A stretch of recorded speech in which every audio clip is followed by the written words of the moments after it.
CNN Dois Lados de hoje vai abordar a reconstrução de Brasília, a intervenção no Distrito Federal.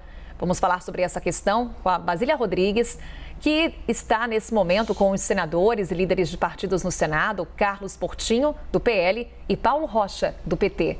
Bom dia mais uma vez, Basília, e claro, bom dia aos nossos convidados. Bom dia, Carol. Bom dia mais uma vez a todos os nossos espectadores aqui no Novo Dia. A gente volta com o Dois Lados agora direto do Senado Federal. Aqui é a saída do túnel, é uma das áreas mais simbólicas aqui do Senado, e a gente fazendo um paralelo, é claro, com o que aconteceu no dia 14 de janeiro, quando o caos se instalou aqui no dia 8 de janeiro, quando o caos se instalou aqui em Brasília. O Senado Federal foi a primeira casa legislativa alcançada pelos manifestantes, de acordo com informações que foram passadas ali no momento. Então, a gente tem o Supremo Tribunal Federal muito destruído, e quando o assunto foi Congresso Nacional, eles acabaram encontrando um espaço mais fácil para entrar pelo Senado. Mais recentemente, os senhores votaram a intervenção aqui na área de segurança pública no Distrito Federal. Porém, o senhor Paulo Rocha, do PT do Pará, votou a favor da intervenção, e o senhor Carlos Portinho, do PL do Rio de Janeiro, votou contra esta intervenção. Então, já daí, a gente tem um assunto e dois lados. Eu vou começar com o senhor, que é estreante no quadro. Mais uma vez, obrigada pela sua participação. Líder. Olha, fundamental aqui é dizer que aqui tem dois amigos, né, na política, aqui na relação pessoal. Portanto, a diferença é posição política, do modo de ver a política, o poder, os governos, etc. A intervenção, naturalmente, foi a demonstração de uma força de poder, né, que estava assumindo, mas que tinha precedentes nesta avaliação. O que aconteceu no dia da diplomação foi um processo, né, que queimaram ônibus, etc. E depois tinha uma preparação para poder. Como no dia da posse eram grandes massas aqui, esse processo não aconteceu, aconteceu 8 dias depois. Portanto, nós tínhamos já uma avaliação de que a responsabilidade da segurança pública aqui do DF estava meio claudicante, digamos assim, no mínimo. Daí, o que aconteceu naquele dia não foi um descontrole, foi uma certa contemplação nessa questão do papel da PM. Daí, a intervenção nós achamos que foi realmente o melhor remédio para poder estancar este processo. A dosagem desse remédio foi a certa para debelar as questões de segurança ou insegurança aqui no Distrito Federal? Por que o senhor votou contra a intervenção federal?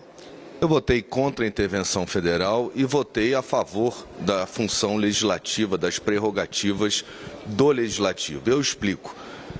Tanto fazia o resultado daquela votação, porque já havia uma decisão do STF que havia afastado o governador eleito também pelo voto, e a gente tem que defender o voto em todas as circunstâncias, não seletivamente, que afastou o governador. O meu voto contra a intervenção é porque o resultado dessa votação de nada valeria, porque, mais uma vez, o STF se sobrepôs à nossa função legislativa, função do Congresso Nacional. Naquele momento, a situação já estava controlada, houve uma falha generalizada, muito difícil se apontar dedos, a gente está vendo a essa dificuldade, né, porque o governo atual do presidente Lula, ele assumiu no dia 1º de janeiro. Os eventos ocorreram no dia 8 de janeiro. Já era governo, né? Essa área de segurança da Praça dos Três Poderes é uma área de segurança nacional, né? Então, se a gente tiver que apontar dedos, são muitos dedos. Naquele momento, eu defendi a prerrogativa do Legislativo, porque foi subtraída por uma decisão do STF que afastou o governador, e foi contra isso que eu votei.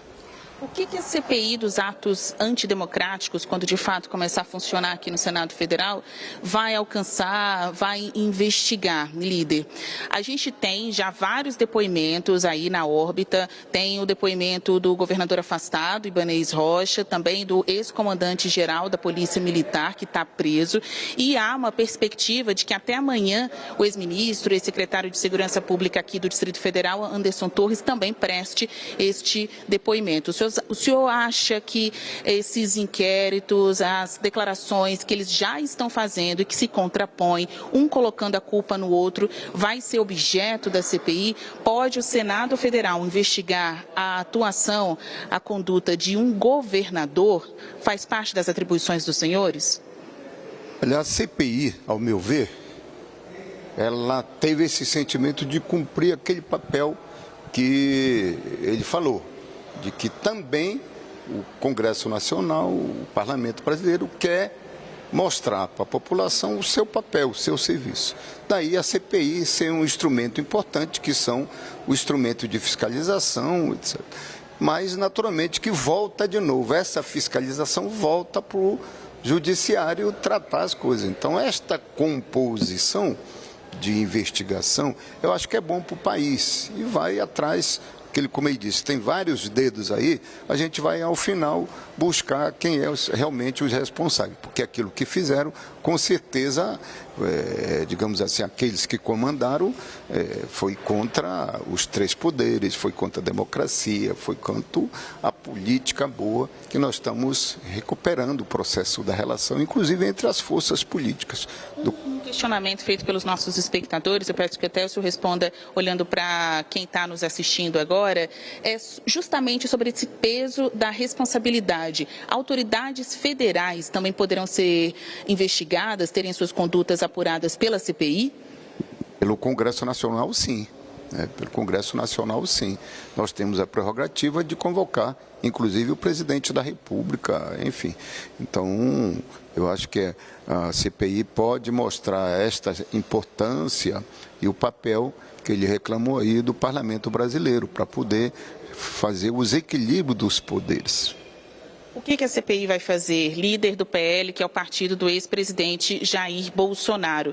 Quem vocês querem investigar com essa comissão que poderá começar a funcionar em fevereiro, quando a legislatura de fato tiver início? São as autoridades locais ou são as autoridades federais? A iniciativa da senadora Soraya Tronic deve ser louvável, uma reação do parlamento ao que aconteceu, uma reação imediata. Naquele momento, quando a senadora Soraya deu entrada no seu pedido, o que tínhamos de informação era uma falha, sem dúvida, na segurança por parte do governo do Distrito Federal, do secretário de Segurança. Mas dias depois, a gente viu que a própria ABIN já havia informado o governo federal, que já tinha tomado posse, sobre os riscos, as ameaças, né? Fatos novos. O senador Marcos Duval tem se debruçado sobre isso, trazido fatos novos, e toda essa questão que vai ser discutida, a viabilidade, a instalação dessa CPI a partir do dia 1º de fevereiro, a nova legislatura com os novos senadores eleitos, né, tem que ser ampla. Se tiver uma CPI, é natural, como disse o senador Paulo Rocha, a gente tem que apurar a responsabilidade dos agentes públicos, sejam eles do Estado, sejam eles agentes federais. A CPI é para isso, para apurar responsabilidades. Se for dessa forma, ampla, terá o nosso apoio. O ministro da Justiça, Flávio Dino, e o governador afastado do Distrito Federal, Ibanez Rocha, poderão ser chamados para depor nessa CPI? Sem dúvida nenhuma. Não vou fulanizar, qualquer autoridade que estava incumbida do dever de preservação dessa área de segurança nacional tem que ser chamada para a gente poder entender, né, para apurar a responsabilidade. Não me agrada muito quando a gente começa uma CPI já concluindo de quem é a culpa, né? A CPI ela é feita para que a gente possa investigar, levantar, nesse caso, as responsabilidades. Como eu acho que houve uma falha generalizada, e eu também não sei apontar ainda os elementos que a CPI trouxer, se instalada, é que vão direcionar. Espero que não seja um embate político. Aqui tem algo muito maior, que é a preservação da nossa democracia, né? Eu tenho defendido, Basília, que todo movimento democrático é permitido, a liberdade de expressão é um direito fundamental. O próprio PT, a esquerda, por muitos anos, né, e até hoje, vem se manifestando em diversos segmentos da nossa sociedade. No Rio de Janeiro, minha cidade sofreu no passado com a ação de black box, não posso dizer que eram de esquerda ou se são agora de direita, eram vândalos. A gente tem que tratar bandido como é. Quem depreda o patrimônio público, quem se vale da violência, não está manifestando democraticamente. Fato. O senhor acha que a CPI vai conseguir, inclusive, separar, né, essas porções? O que é liberdade de expressão? O que é vir a Brasília e fazer manifestações populares, expondo seus pontos de vista, suas divergências? E o que é ato de vandalismo criminoso, de terrorismo? Você acha que a comissão vai se debruçar também sobre estes conceitos? E, para além disso, líder do PT, que é o partido do presidente Luiz Inácio Lula da Silva, eu gostaria de saber do senhor, senador, sobre o depoimento de Anderson Torres, que está prestes a ser colhido pela Polícia Federal. O quanto a imagem do ex-ministro da Justiça do governo Bolsonaro, Anderson Torres, pode estar envolvida nessa investigação? Olha, primeiro, eu estou muito tempo aqui no Congresso Nacional, eu aposto muito no processo democrático, porque é uma composição plural, não é? Agora, claro, que tem aquela questão da maioria, da minoria, que a maioria não pode ser, digamos assim, como a gente usa o termo aqui, trator sobre a minoria. Mas se a gente fizer numa CPI essa coisa respeitando a pluralidade, a gente busca melhores resultados. Então, nós apostamos nisto, numa CPI. Mas tem uma questão que eu queria colocar aqui, parece que a CPI está à busca das chamadas autoridades. Ela está à busca do processo que aconteceu e de quem são os responsáveis. Seja A, B ou C, nós vamos atrás. No entanto, pode também acontecer uma coisa que já está surgindo aí, que aquele processo foi organizado e aqueles que estão dizendo que teve infiltração, teve. Mas não foi a infiltração desorganizada, foi uma infiltração organizada, tanto que os caras já vieram preparados. Tinha gente com picareta, tinha gente... Então, o que acontece? Houve um treinamento anterior, então isso é grave. E nós temos que ir atrás do responsável, seja quem eles forem, inclusive financiadores.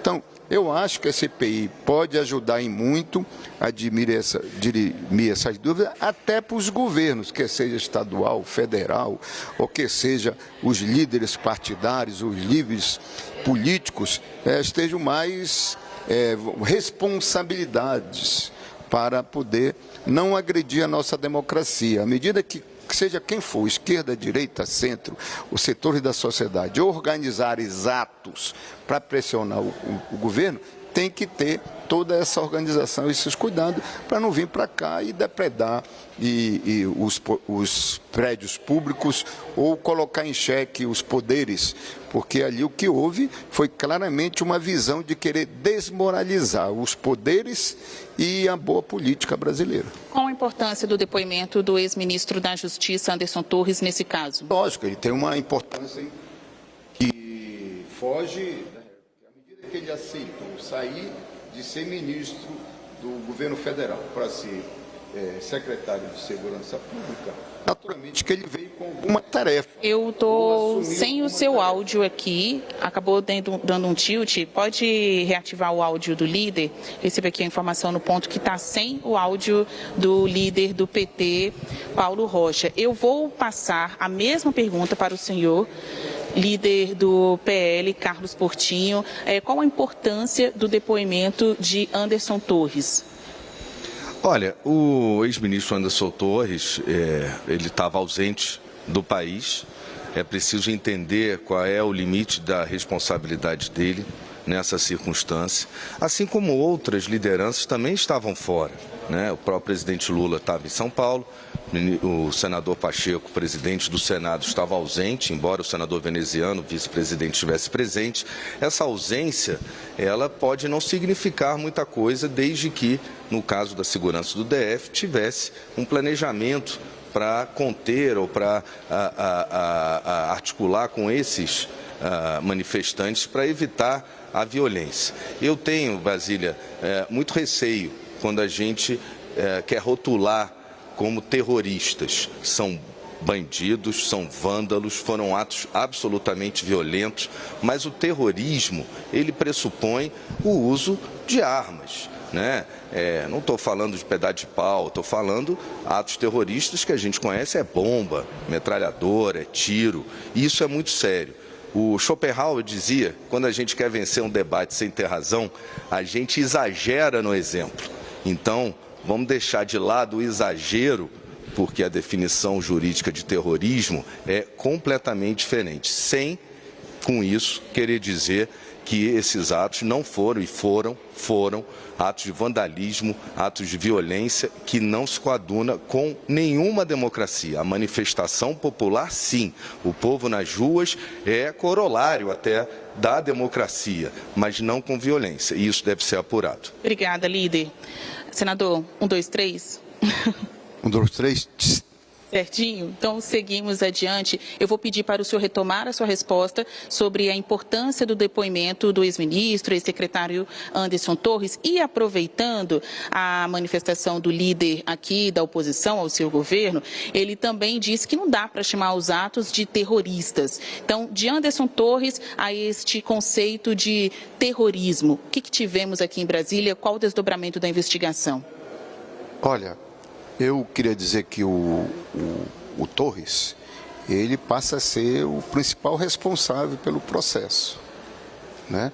E à medida que ele sai como ministro da Justiça, portanto, comandando a Polícia Federal e todos os segmentos de segurança pública do país, à medida que ele passa a ser, a convite do governador, a ser o secretário de Segurança Pública, que não é de qualquer estado, é o estado mais importante da federação, porque aqui está a sede dos 3 poderes.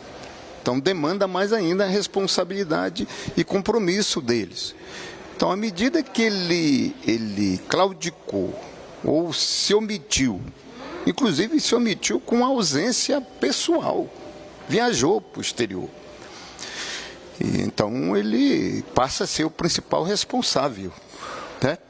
E está sendo apurado se ele é o culpado. A CPI entendeu? Parte daí, então? Então, não, parte de tudo, do todo, né? Mas ele com certeza vai ser o principal personagem a ser indagado pela CPI.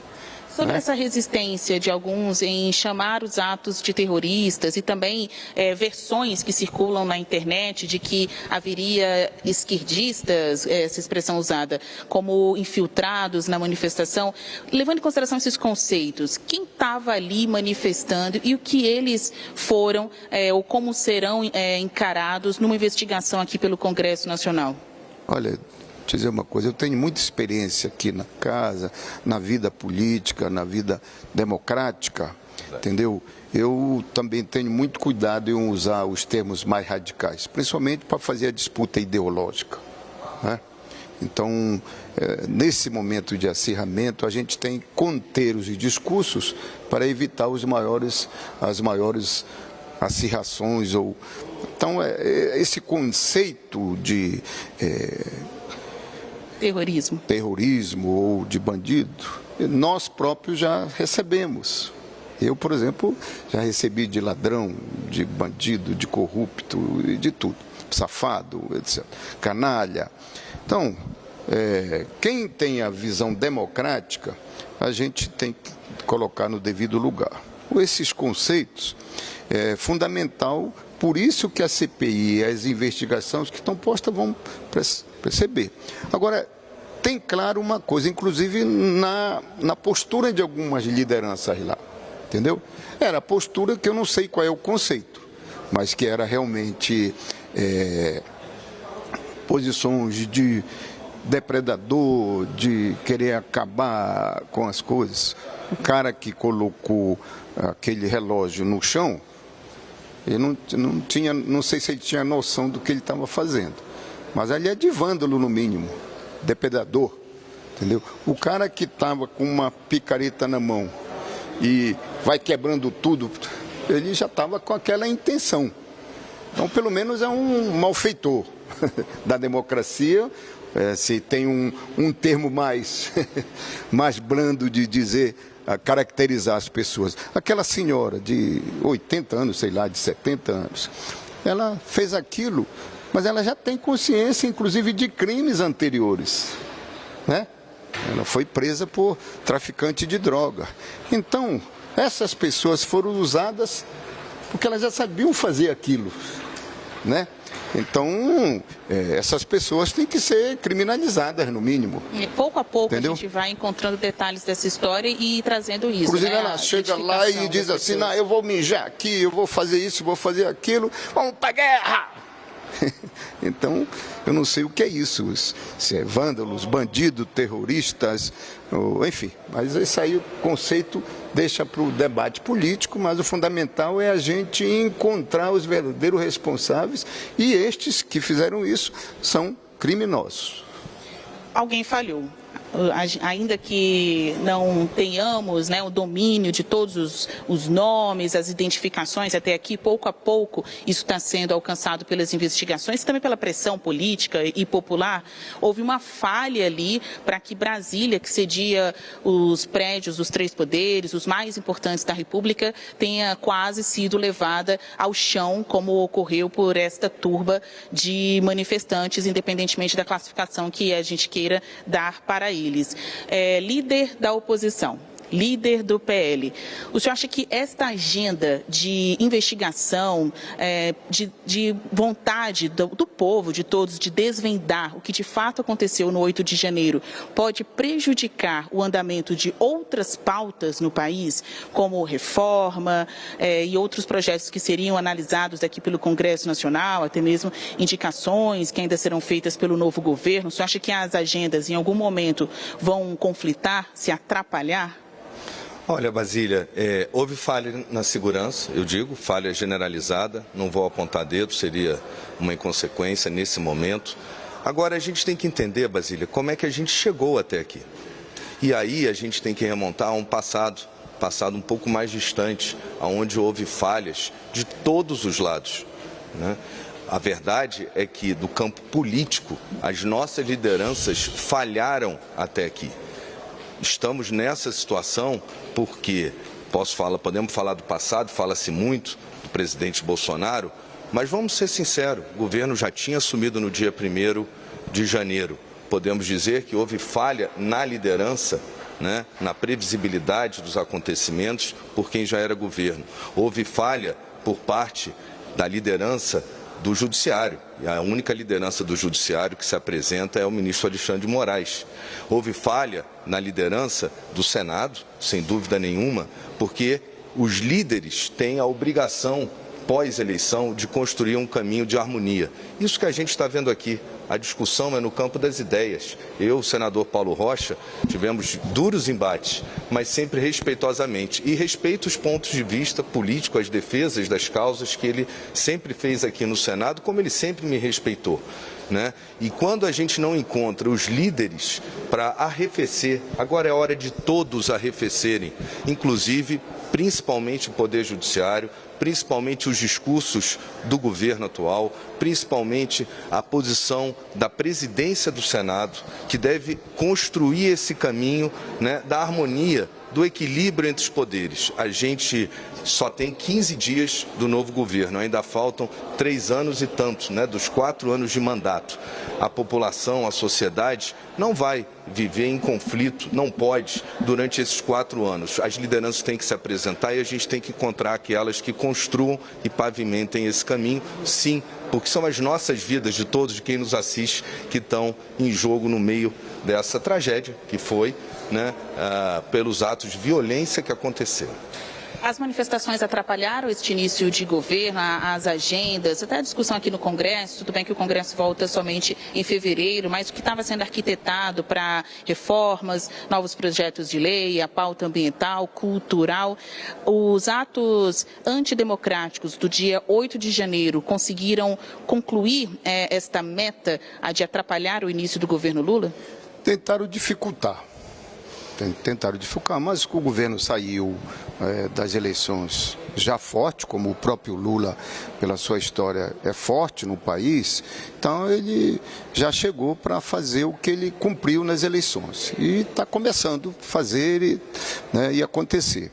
Agora, queria falar com o meu amigo Portinho sobre essa questão de oposição, entendeu? Eu considero ele um liberal, entendeu? Ele ainda está defendendo aí o bolsonarismo, porque papel dele, que recentemente... Eu defendo as pautas liberais acima de tudo, você tem razão.